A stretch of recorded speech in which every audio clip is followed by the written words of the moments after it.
విజ్ఞానం ఆకాశపు టంచులనే తాకుతున్నా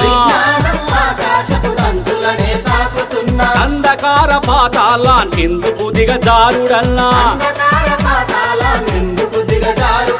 ఆధునికత అంటే మూగ జీవుల బలి చేయడమా ఆధునికత అంటే మూగ జీవుల బలి చేయడమా ఆటవికపు అలవాట్లను కొనసాగిస్తుండడమా